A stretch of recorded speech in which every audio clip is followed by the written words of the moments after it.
Bom dia, pessoal! Tudo bem com vocês? Espero que sim, espero que esteja tudo bem. Bem, na nossa primeira videoaula, nós vamos falar a respeito das características de um novo gênero textual, que é o gênero textual ainda não estudado por nós, chamado crônica. Bem, mas talvez você se pergunte, quais são as características principais de uma crônica? É isso que nós vamos passar a estudar agora. Bem, nós podemos citar aí como característica principal de uma crônica o fato de ela ser um texto criado a partir de uma experiência de um cotidiano.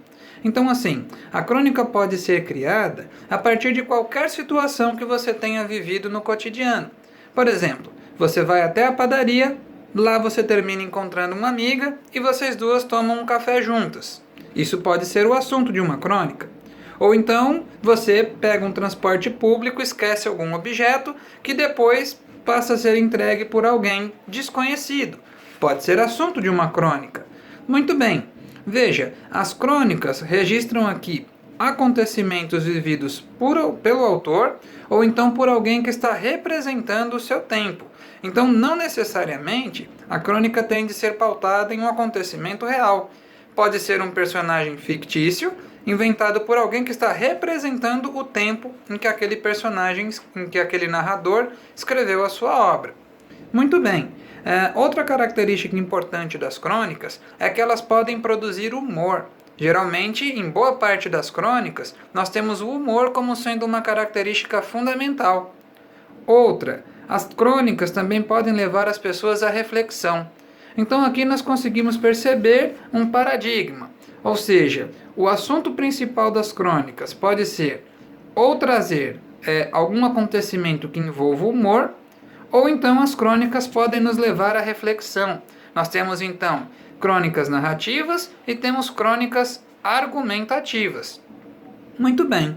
Sabendo disso, eu gostaria de perguntar a vocês nesse momento: você acredita que o uso da tecnologia sempre pode ser considerado um avanço? O que vocês acham a respeito dessa situação? Nesse sentido, abra por favor o seu livro de português aí na unidade 2, na página 6, e vamos considerar juntos um texto chamado Adeus às Cartas. Queira por gentileza abrir seu dispositivo ou o seu livro de português na unidade 2, na página 6, e nós vamos ler um texto chamado Adeus às Cartas. Preste atenção à leitura, por gentileza. Diz assim: quem mais perdeu com a morte da carta não foi o amor ou a amizade, meus caros, foi o carteiro. Que injusto é o mundo! Tanta saliva gasta discutindo se os aplicativos de leitura acabarão com o livro e se os dispositivos móveis engolirão o jornal. Mas nem uma lágrima rolada pela carta, essa personagem central dos últimos séculos, que foi solapada pelo e-mail e sumiu sem que nos dessemos conta, sem que pudéssemos vê-la ou guardar luto. Partiu da vida para entrar na história e não deixou, vejam só, sequer uma carta de despedida. Claro que ainda nos chegam envelopes por baixo da porta, todos os dias. Mas isto que agora encontramos próximo ao capacho assemelha-se tanto a uma carta como a um jingle, a uma sinfonia. Contas, propaganda, cardápio de restaurante chinês, tristes arremedos de gloriosas folhas de papel que outrora relataram o descobrimento de continentes, alimentam amores impossíveis, aproximam amigos distantes, ringues nos quais travam-se as mais apaixonadas pelejas intelectuais. Não cederei à tentação barata da nostalgia, dizendo que o mundo era melhor antes, que as emoções escritas à mão são mais verdadeiras que as digitadas no teclado. Uma longa carta que levou 3 semanas para chegar da Europa não bate todos os encontros que nos proporciona o e-mail numa única tarde.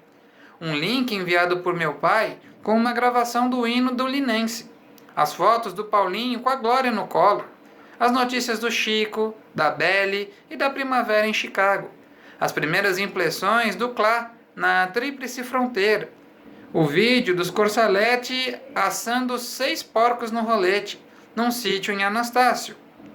Quem mais perdeu com a morte da carta não foi a amizade, meus caros. Não foi o amor nem a profundidade. O grande órfão do declínio postal foi o carteiro.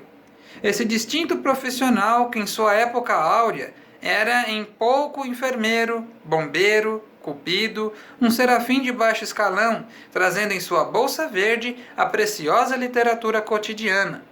Profanou-se também, transformou-se em traficante, cobrador, garoto propaganda de drenagem linfática e chop sueis. Havia uma ingenuidade na figura do carteiro, algo que pertencia essencialmente ao século XX e que não cabe no século XXI. Um homem a pé ou de bicicleta, um personagem do Jack Tatu, que vinha entregar à mão um bilhete escrito, também à mão. Tudo isso se foi com um clique. O nosso bem é verdade, mas se foi. Era bonito e deve, portanto, ser lembrado. É com este intuito que eu sugiro que a categoria processe a Microsoft por danos morais. Ou melhor, que processe os herdeiros de Samuel Finley Brace Morrow, que por volta de 1835, em Poughkeepsie, Nye, inventou o telégrafo, tornando possível enviar informações através de um fio. E deu no que deu. O processo não visaria uma compensação material, mas simbólica. Afinal, os carteiros não perderam os empregos, apenas a aura. Que seja construída na praça mais simpática de cada cidade uma escultura discreta, dedicada à memória de todo aquele que arriscou a vida pelo mundo, no frio cortante e no calor escaldante, perseguido por cachorros e à mercê de malfeitores, para que matássemos nossas saudades. Um monumento ao carteiro desconhecido. E, quem sabe, também ao século XX, que mal terminou e já nos parece tão estranhamente distante. Então, como nós observamos, aqui ele está fazendo referência a uma invenção que foi os meios digitais, que tirou um método antigo que nós usávamos de comunicação, que eram as cartas. Leiam, por favor, agora o texto da página 8 e nós faremos algumas atividades com eles que serão disponibilizadas no Agenda Edu e também no Google Classroom. Obrigado e até a próxima aula.